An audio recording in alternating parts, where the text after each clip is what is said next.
Good morning, lovely people. It's Lilia here from Heal Scotland. And as per usual, our mission to educate, inspire, and support. We have another fascinating guest with us this morning, Lorraine Faulkner. Lorraine, thanks so much for coming on the podcast. How are you?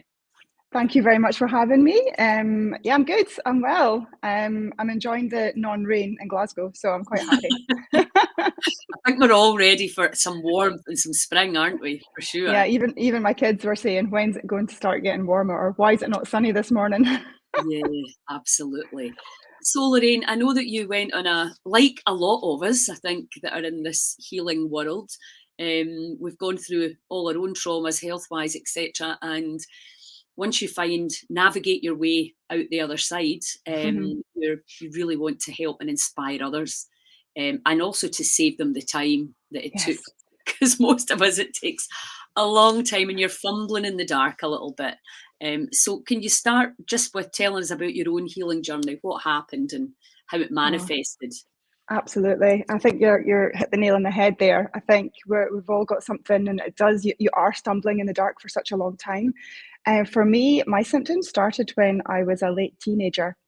And this, now I know, it's actually not uncommon. You know, when you move away from home, you go to university, you're experiencing new challenges, cooking for yourself, the stress, paying for your tuition fees, whatever it is.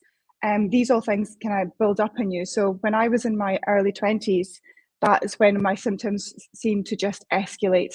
And they were ranging from joint pain, muscle aches, floaters in my eyes, acne, terrible skin, rashes, lumps in my skin. But the worst ones with mouth ulcers. I had horrific amount of mouth ulcers and cysts all over the place, internally, externally. So it was just such a random selection of symptoms that my poor doctor, I was in Leicester at the time working there, and she was like, I have no idea what's going on with you. I've moved from rheumatologist, I moved to dermatologist, I saw the eye doctor, the neuro doctor, I saw everyone, and they were like, yeah, no, this is actually not that bad. It's okay. So they were treating the individual symptoms. So I got put on a host of steroids, prednisone, colchicine, and then a host of, my friends called them horse pills because they were so effective at taking the pain away, because I had to, excuse me, constantly be on painkillers because I couldn't move. You know, I didn't have the arthritic pain in terms of, you could see the arthritic, debilitating view that you can see from arthritis, but I did have the pain from it and I couldn't move. So I had to take painkillers. So yeah, I think it's a very common story, being moved from doctor to doctor, specialist to specialist, being given medications that actually give you other symptoms later down the line, or aren't really helping. They're not really getting rid of the problem. You're just continually taking medications. And I was like, enough.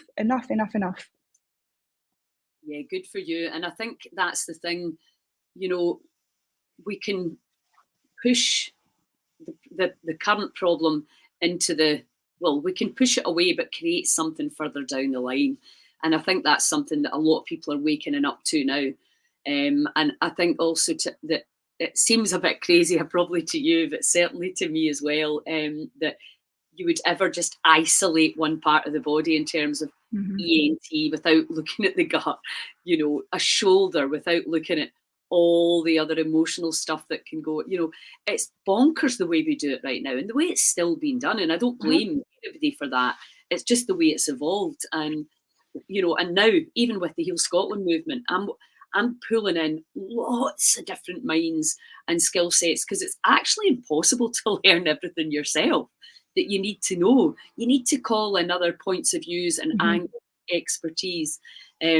But primarily, it's your body is talking to you with all, and you've described a lot of symptoms that I'm sure people are listening will resonate with, but there's loads of other symptoms that you could be getting that's all coming from the same thing, which of course we know is the gut.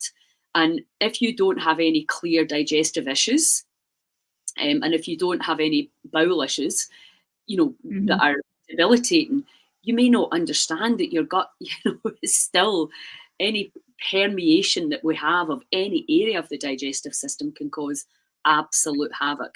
And then, of course, the good old hormones, which, anybody, especially I think women, understand the flux of them has such an impact on how we feel and what we do and what we say and what we believe. Absolutely. I'm sorry, you're breaking up a little bit there. Oh, sorry, I don't know. I can hear you clearly. I don't know whether it's my end. It's not saying anything. So if anybody's there, can you hear us okay? Let me know, please. Yeah, so then what happened that led you to start your own? Oh, the reception's getting a little bit. Oh, yeah, I'm glad.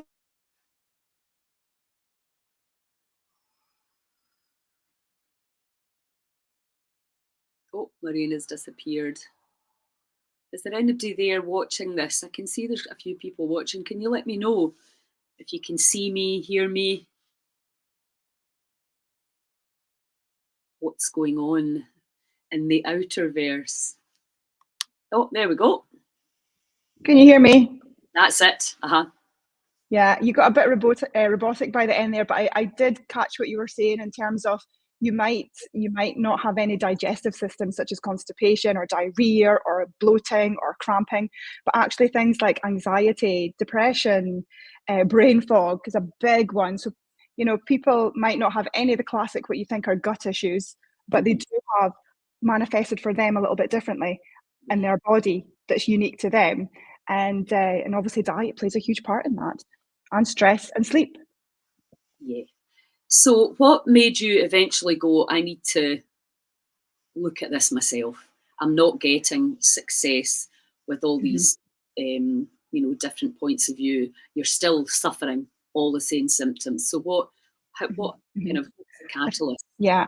Well, I think it's the pain, isn't it? It's the pain. Even when you're taking medications, you're still intermittently having symptoms. And I knew, in my gut, I knew that something wasn't right. And I knew I wanted a more holistic approach. I even tried TCM. Like I went to the local traditional Chinese doctor and they prescribed me this host of things. And I was just very immature at the time.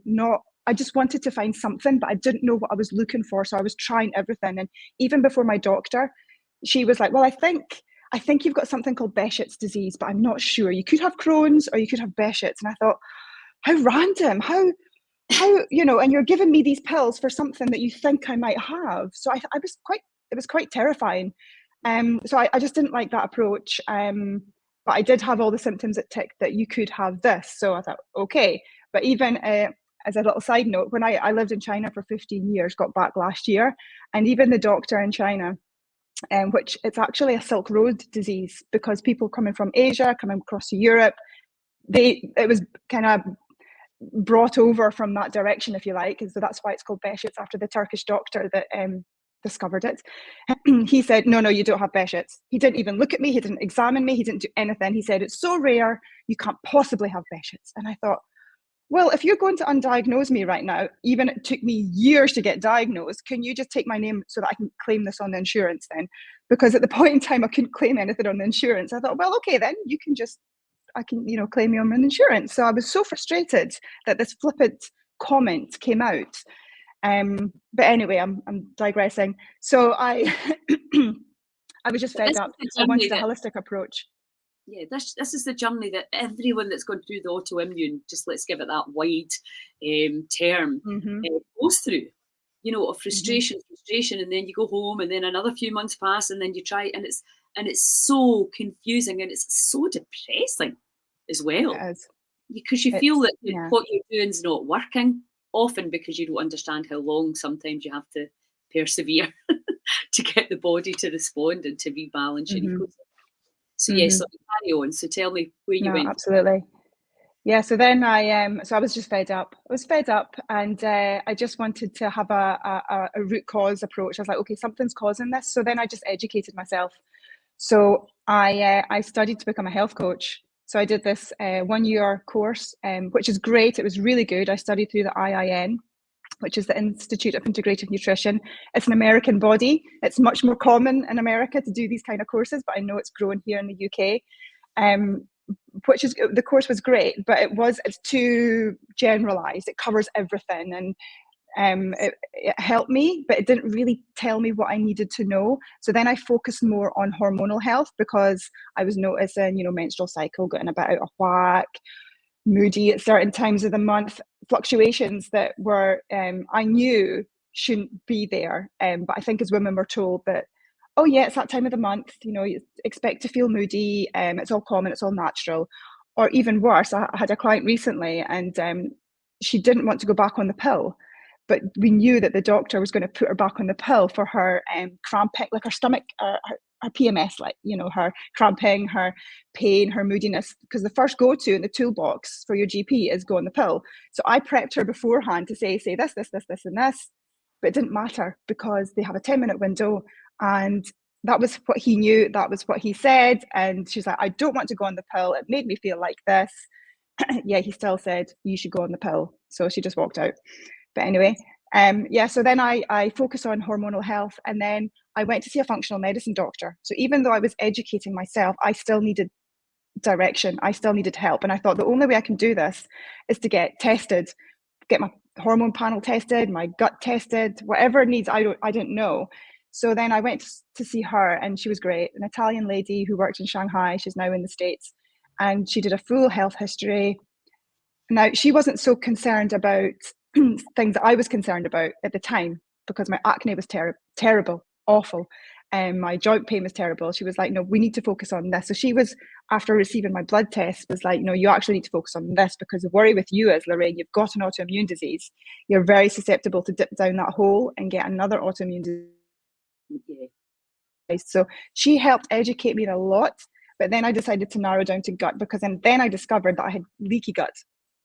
So not just gut dysbiosis, where you've got an imbalance of good, bad bacteria, but actually all this stuff had punctuated through my gut lining. And that's why I was getting my inflammation, my joint pain, my floaters, whatever symptoms, anxiety. And then that also has a knock-on effect for your menstrual cycle.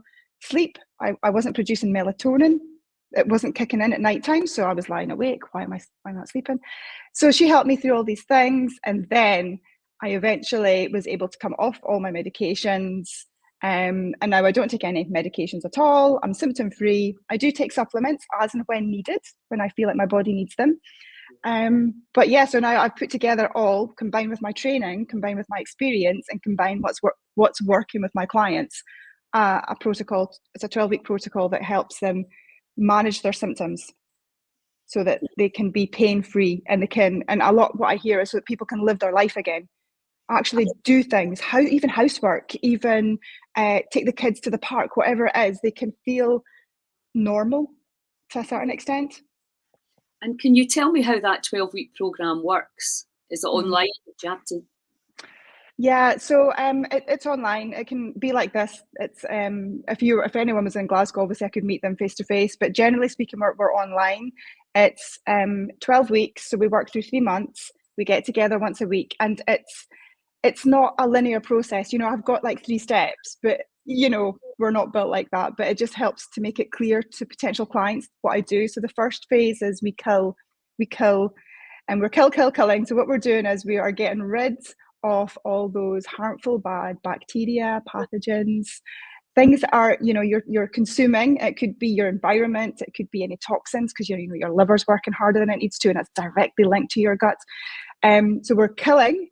Now, the gut's very clever, so we can try and kill. Most people take probiotics. Oh, it's fine, I'll take a probiotic and it'll help.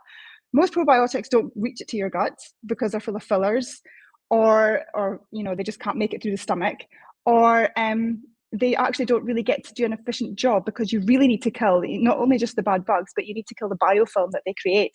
Yeah. Now, the biofilm is that coating that happens naturally in life, like the plaque on your teeth, or when your vegetables get a little bit mushy, it's that kind of slimy coating. It's a biofilm. And if you've got an excess buildup of bad bugs, they create this biofilm. It's like a protective barrier. They're clever little buggers. So we need to pierce that. We need to get rid of that. We need to kill the bad bugs. And alongside that, we need to make sure that we're restoring and repopulating the gut with the good bugs. But obviously we need to do these at kind of different times and tweak it slightly, and also on the individual client. And then what I also do in line with that is my third step is to maintain and sustain it, so that when you get out the protocol, you know exactly what to do should you have any symptoms.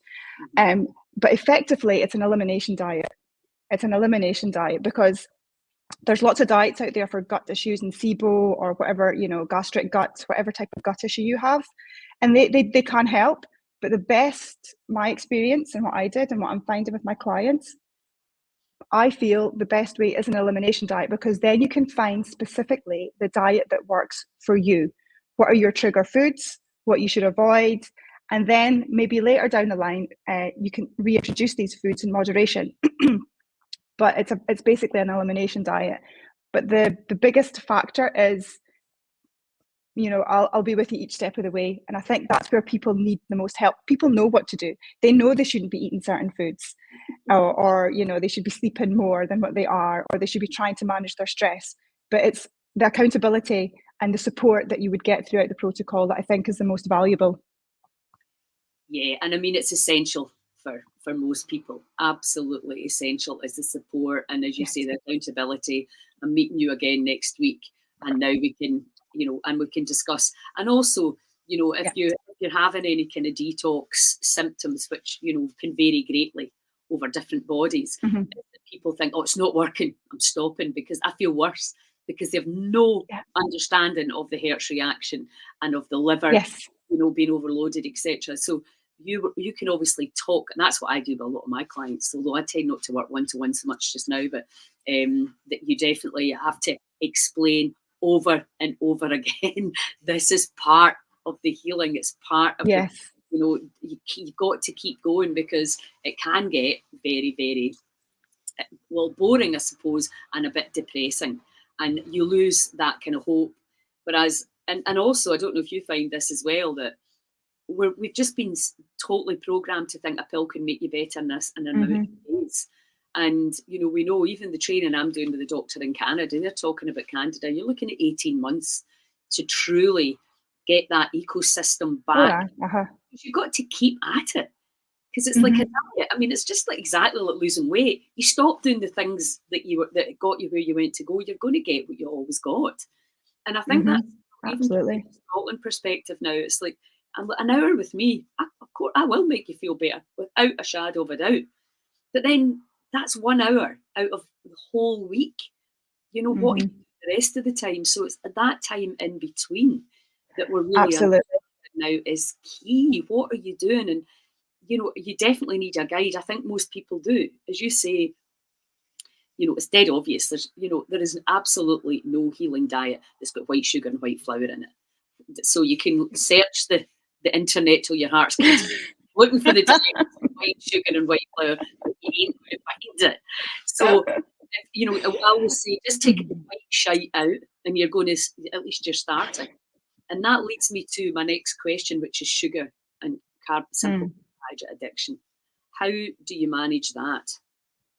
You know, this is, it's interesting when you're just talking there as well, because a lot of my clients have said to me, Lorraine, when you get new clients come on board, you need to emphasize more. It's the fear of doing it is actually worse than the fear of actually doing it. So the fear of having to do an elimination diet, the fear of actually having to give up, well, if it's caffeine or, you know, white carbs, refined carbs, you know, dairy, gluten, hydrogenated oils, the fear, and sugar in particular. Sugar's in everything, and also our body converts the refined carbs into sugar. So actually, I think that's an eye-opener for a lot of people. It's like, okay, you're eating sugar on sugar and sugar with sweets and cookies and all the rest, but actually when you're eating pasta and rice, these are not nutritious foods. These turn into sugar in your body. So it's like an overburden of sugar. But to go back to your point, it's, you know, I tell my clients it's not easy. You know, you are going through an elimination phase, and that's why the accountability and the support of a coach is important, because, you know, I get texts during the week.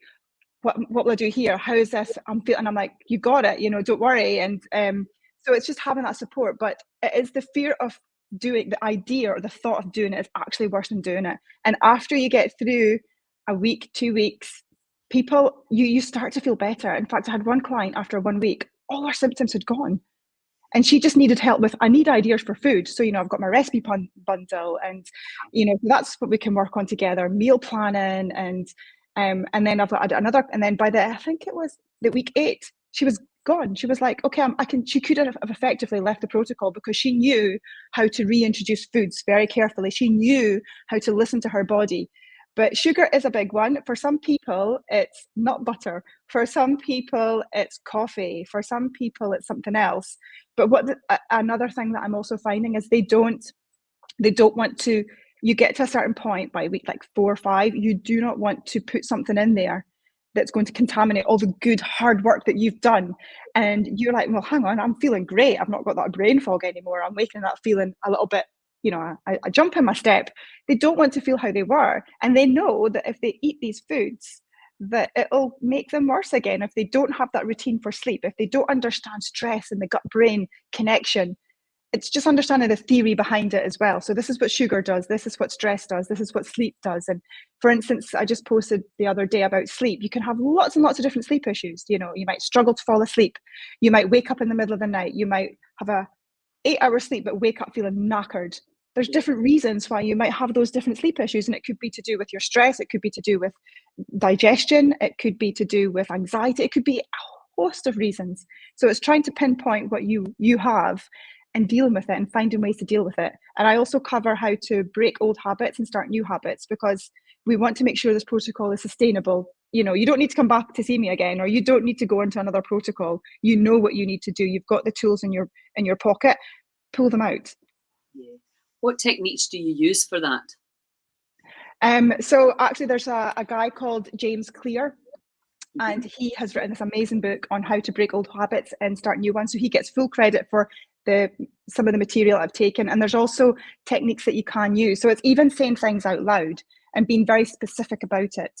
It's for instance, I always, when I'm at bed in the evening, I always let me just reframe it. It's like habit stacking, and it's actually becoming more popular. I saw it on TV the other day, habit stacking. So discover the habits that you do throughout the day. It might be you get up in the morning, you flip the kettle on, and then you wait for the kettle to boil, and you've got a period of time there where you're waiting, doing nothing, and there's an opportunity to build a new habit on top of a habit that you're already doing. So for instance, when I go to bed at night, I have my sleep routine, and I don't know why I do it, but I read my book and I put the light off and I always turn over. I don't know why, but it's a habit that I've realized that I do. So when I turn over, I take that moment to go, that's when I do my gratitude. That's when I find something in the day that I'm grateful for. And over time, you start to feel great by just doing that little technique. But also, it's very important to make sure that your habits are identity based. They're from your core values. You need to have these identities ingrained in you, because if you have them outcome based and trying to make it your identity or try and reach a specific goal, it won't work. You can have a goal, but you need to have steps along the way, the process to reach that goal. So there's a whole topic around that in itself, but there is little things you can do to help support. And even saying out loud on a Monday, and be very specific when, where, and what are you going to do. So my one is every Monday to Friday, I'm going to get up at 7 o'clock in the morning, so 20 minutes earlier than my kids get up, to do targeted exercise on my biceps in the living room. So that's what I say, and I say it out loud. And then you can do the reverse. If you're wanting that dairy chocolate bar, you can say out loud, if I eat this chocolate bar, I know that it will make me have digestive issues. I know it will make me run to the toilet, or whatever it is. It could be anything that you have issues with and that you want to reach for. And I have this, I know it'll break all the good work that I've done. It's not to say you can't ever have that again. It's just that during this time, we're taking a break from it during the elimination phase. So it's just finding little things that you can use that help support you. Yeah, I mean, my friend Hillary, she does a lot around sugar addiction because she has that weakness to sort of overloading sugar. And it's, for her, it's she's very controlled most of the time, but when she puts herself in certain situations, which I think is probably the same as a lot of us, she finds that she can just go completely off the rails. So I think, identifying that, right, okay, that is an issue, because a lot of the time it's just awareness, isn't it? And then when you've got absolutely.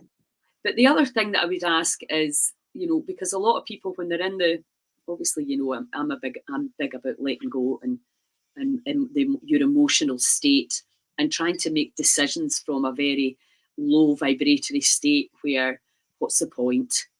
You know, nothing works. I've tried everything, kind of, you know, thinking. Do people come to you in that state, or do they not? What I'm finding is people are super interested.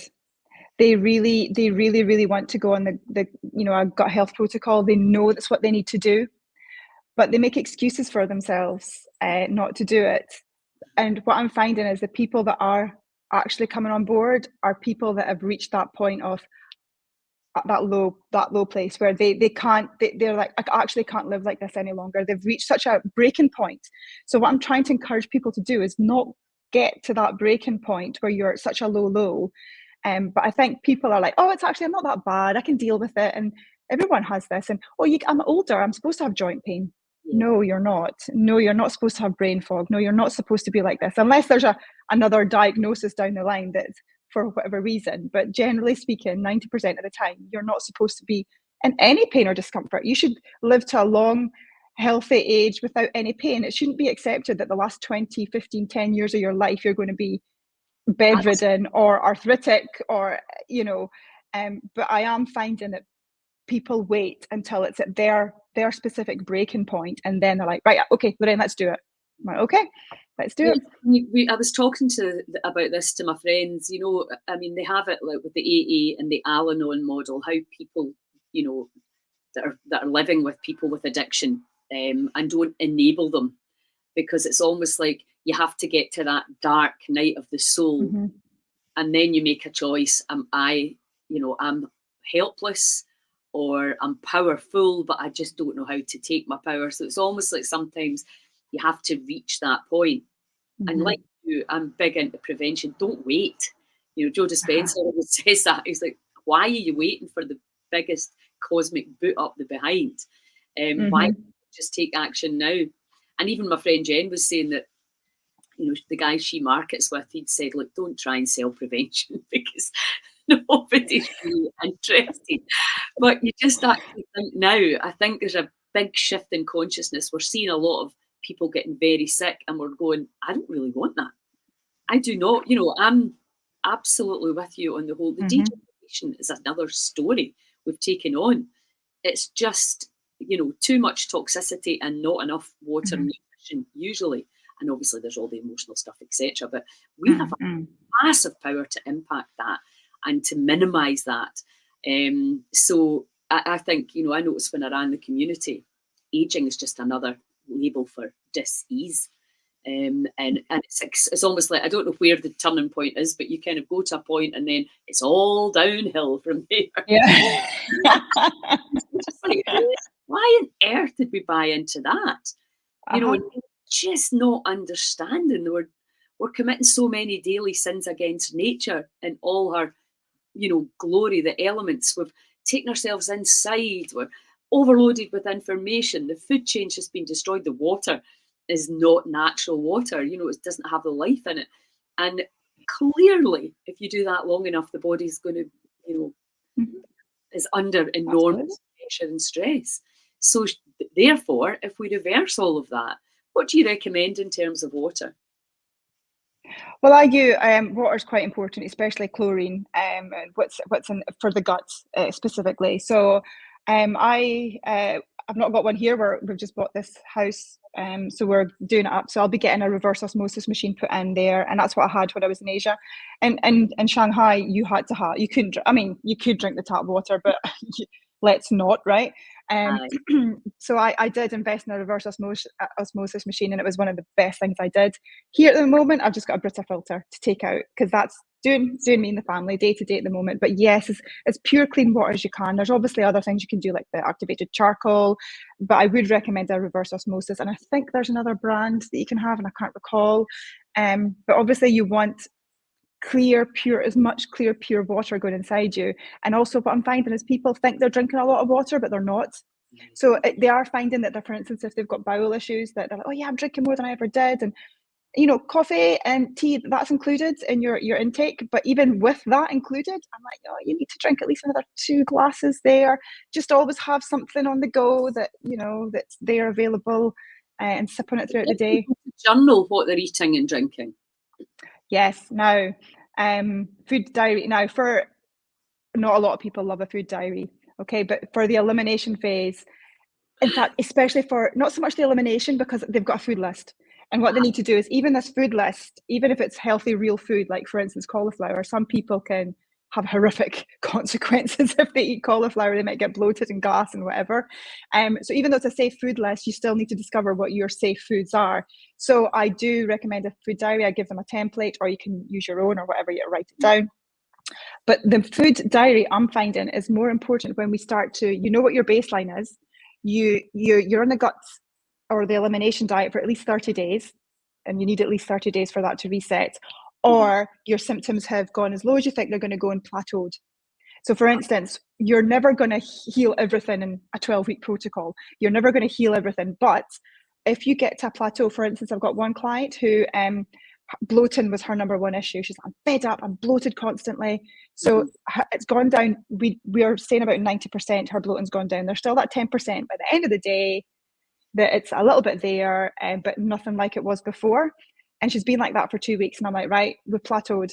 Because for her, that was the biggest symptom, the biggest issue.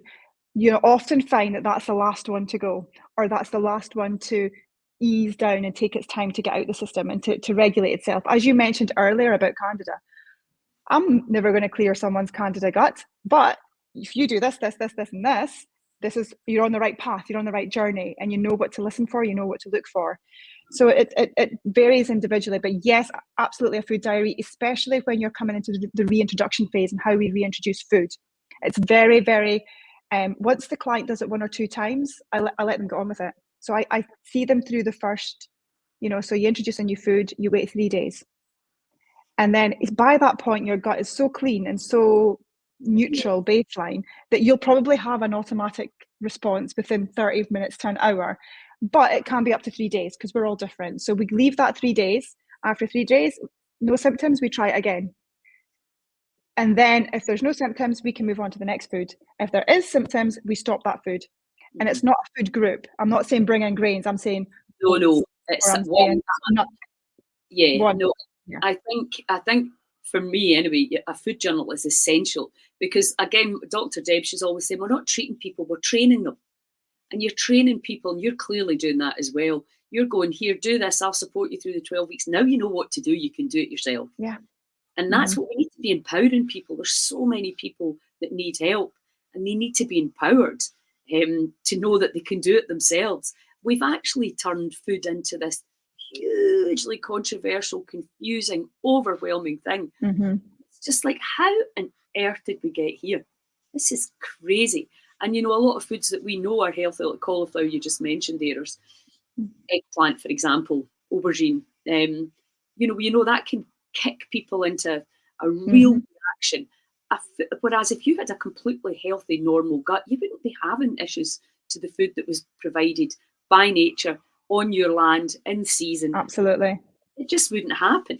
So, absolutely. And that's always to people, there's 2 diets. There's the healing diet, and then there's the maintenance diet. So if you think about that, I think it's really helpful to say it's not forever. No, it's not. And people need to know that it's not forever. And also, I was talking to John Angus, who has got the Hebridean in Skye, and he changed his diet. He's been in catering and hotel management, etc., for decades. So you can imagine the kind of crazy eating he was doing, and then he changed his diet. And his point was, symptom-free may not be that far away. It might be a few weeks. It might be a week, like one of your clients. Very often we're thinking, it's got to be complicated, we need an expert. And it's just like, no, take that out just for a few days and then do it again and see how you feel. Absolutely. Why could that be so difficult? Yeah, I think that's great. You're actually giving me ideas for my content, so I appreciate that. And what you're saying. Why would that not be exciting? This is my whole thing with the Heal Scotland movement. Why are we not excited to heal?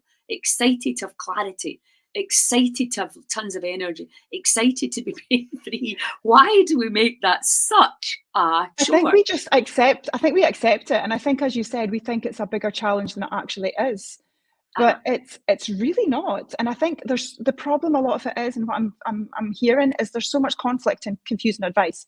Drink coffee, don't drink coffee. Have a glass of red, don't have a glass of red. But it's like you need to find what works for you, because if you've got any inflammatory symptoms, you've got a compromised gut. There's something going on in there. You've got a compromised gut. So you now need to find yourself in a space where you understand what you can and can't have at this point in time. So if you continue that gut healing and then you take it through and only consume the foods that you can, it doesn't mean to say that later down the line you can't have that cauliflower. It's just because we're constantly changing. So it's just having the tools to understand how to manage that and reintroduce new foods and then expose your diet to more. I think that's another really valid point. I always say this to people, maybe you're pregnant, maybe you're breastfeeding, maybe you're recovering from growing a human and feeding a human, maybe you're menopausal, maybe, Sorry, I've lost you there for a second. We have these different cycles within a cycle. We also, maybe you're moving house, maybe you're getting divorced, maybe you've lost your parents, maybe you're looking after parents and looking after grandkids. All of these situations, I call it the mental marathon. It's like you're running a marathon, and therefore you would eat to support that. If you were training for a physical marathon, you would know that you would have to eat to support what you're asking of the body. And, for me, essential fats is, it's just such a key one. And I suffered a lot from, I had chronic fatigue, depression. I never had anxiety, I don't think, but that wasn't invented back in. Maybe you did. So, yeah, I had, and I had the fatigue was debilitating. And then it was, and my periods were incredibly heavy and very painful. Had to have Feminax with me. That was the way I kind of got through it. And then I discovered, I was basically dehydrated with a very poor essential fat profile, because I went through that 70s or 80s thing of high carbohydrate and no fat. And no Fat's meat. bad, right? So for me, blood group O, eating a lot of pasta and a lot of whole grain bread was a disaster on my body. And I see it with a lot of vegans, as I'm sure you do too. You're just like, you are not eating the right food for your type. And that may be you're just not eating enough vegetables, but you can clearly see the body's just not getting what it needs. Yeah, that's interesting. You should say that about vegans, because a lot of the elimination is initially meat and veg, fat, healthy fats, and lots of vegetables you can tolerate, and supplements to support you along the way, depending on your specific gut issue: gastric gut, stress gut, candida gut, toxic gut, leaky gut. And it all comes under the same umbrella, but there's specific targets that you can do that can supplements that can help support along the way. But it's interesting you should say that, because when I get a new client on board, we do a full health history, and we talk about, menstrual health, hormonal health, metabolism, how it's all linked. And a lot of people have not just got the gut issues, but they've got like probably a menstrual thing going on there as well, or some sort of hormonal imbalance.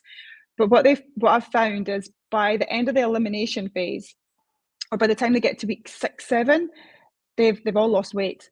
But this is not intentional. My goal is not for my clients to lose weight. I am not calorie counting. I don't do any of that. I am not looking to lose weight. But they're still within a healthy BMI.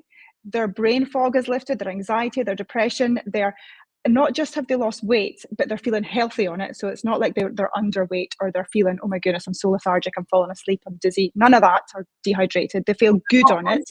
And also they regulate their menstrual cycle. These things happen automatically as we're healing the gut. Yeah, absolutely. And they're not hungry. I mean, the thing is, if you're trying to fight hunger all the time, and that's where your fat comes in, it switches off that satiety. Yes, and that satiety. Feel, because you're just like that, right, okay, I'm not even thinking about this now, because I've already had what I need. No, listen, that's very exciting, and I can feel your passion through it. Yeah. And really helping people. I would love you to come to the festival and talk about this, either of the festivals if you could, because it's, I think, meeting you, and it's, people sometimes just need inspired. You'll be there at the right time, and you're just right, okay, that's I'm going to do this. And I'm a big one now for getting groups of people together. It might be a fun thing to do, that we could do one of the challenges, and get people working in groups and supporting each other, like we did with intermittent fasting. And You Yeah, know, I'd be absolutely happy to help anyone do a sort of like a for Heal Scotland, some sort of gut support. But I'll see what that kind of looks like. But if they're wanting any support in that at all, we can look at doing that, no problem. can I ask you how much it is for the 12-week program? Yeah, so I charge 1497, and that's for the 12-week program. And then us getting together once a week, and then you get a copy of all the modules, as well as you get constant access to me. But for Heal Scotland, I would take the price down to 1,100. So yeah, that's what the price is. That's a phenomenal deal. And can you pay it up per week?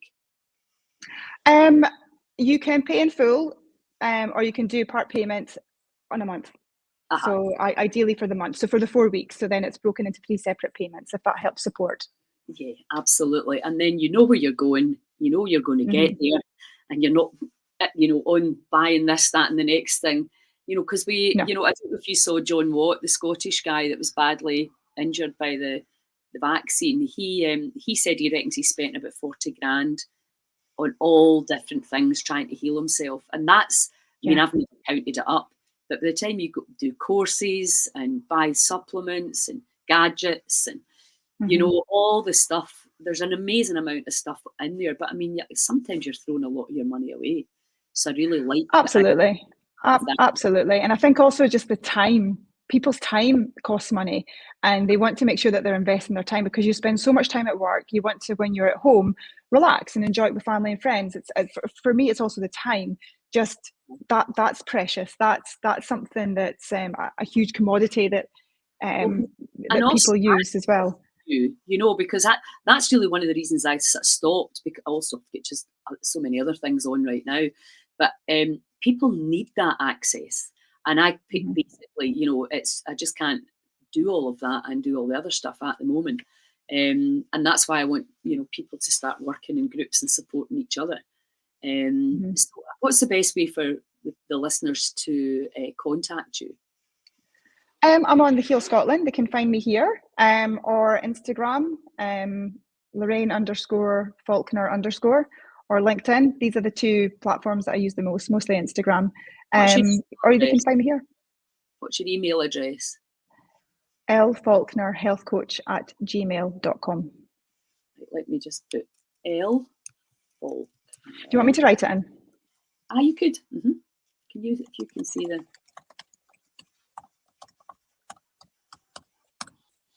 Or Lorraine_Faulkner_. Some people prefer email. Yeah, absolutely. Whatever's easiest. Fantastic. Well, listen, thanks a million. I'm inspired.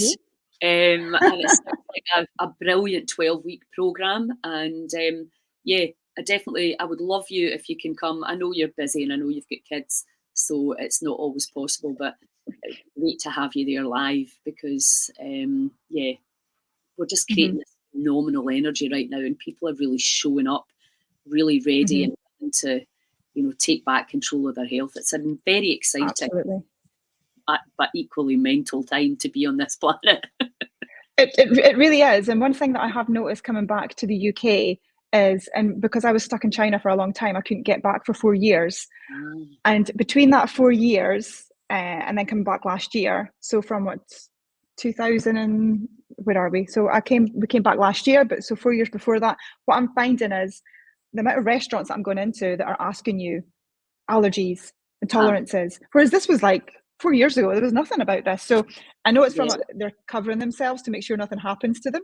However, it's still a level of awareness, right? It's still a level of consciousness that this shouldn't be normal. Why are we having this discussion that I've got an allergy? 100%. It drives me insane, but I actually think a lot of people don't even realize that they can heal that. I think that's the thing. My son and I used to, I mean, this isn't really very kind, but when we get our food diaries back, we used to kill ourselves laughing at them, because it's hilarious. You're just like, oh my God, you can't even believe it. And they're lying probably about 50%. Absolutely, especially with alcohol intake. I know you're like, okay, you've got to kind of redouble that or put a third. But you know, so when you join on, there's a gut health questionnaire. So even if anyone wants to have a free consultation, let me know, because I've got this gut health questionnaire that helps target down specific gut issues. And one of it is write your foods in there. And when I'm reading like the pasta, you know, sweets, cakes, cookies, bread, toasts, and but a lot of people think that they're eating healthy avocado and toast. Yeah, half of that's good.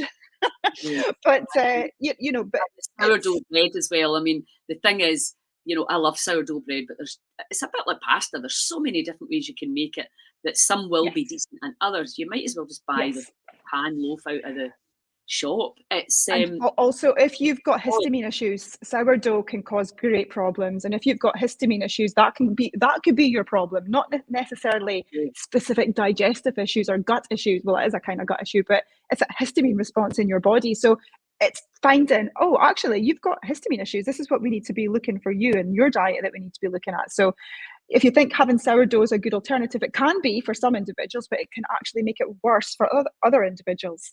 Absolutely. And that's the thing, there is absolutely no one size fits all. And that's what makes it confusing for people. You know, it's like, well, what works for me? And it's like, well, I like that idea. Just take everything out for a month and then put it in for 3 days and see yourself. Because really, it's cheap, it's easy, and everyone can do it. The only thing I'm doing along the way is giving you the food list, the recipe bundle, and holding you accountable and giving you tips and ideas and talking you through what happens at each stage and supplements that you can take to support you, and also educating around how you should be doing this and why that's affecting you, so that you find yourself in a position, if you're there again, you're like, well, I remember that this is what happens if I'm in this stress state. This is what happens if I'm not getting a good night's rest, and how it's directly linked to your gut. So that's the idea.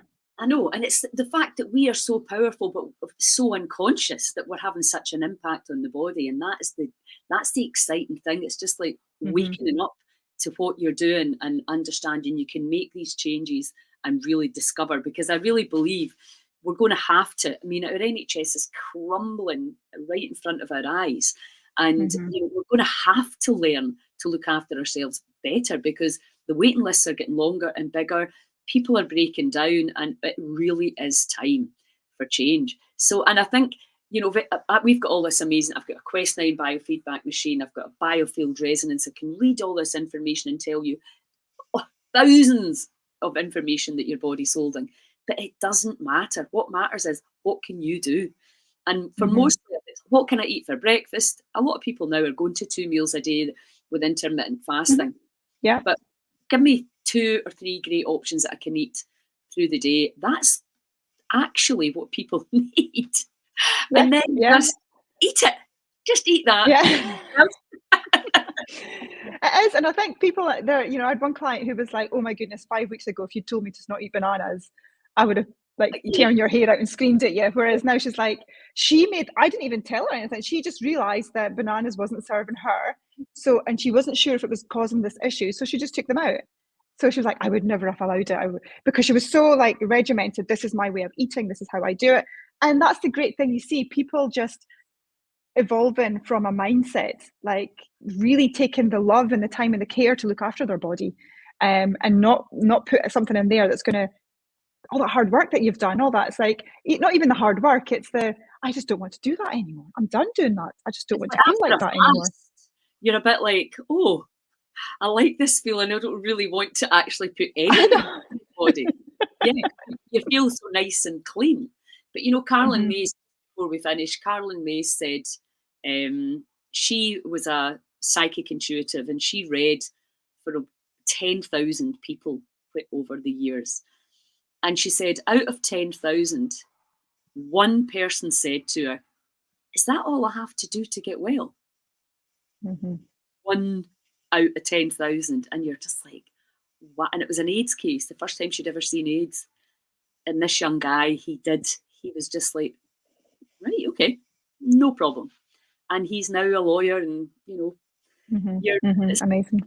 That's the attitude you want to have, isn't it? Instead of like, I've got to change. I'm not giving up tomatoes. I'm not giving up that. I like that.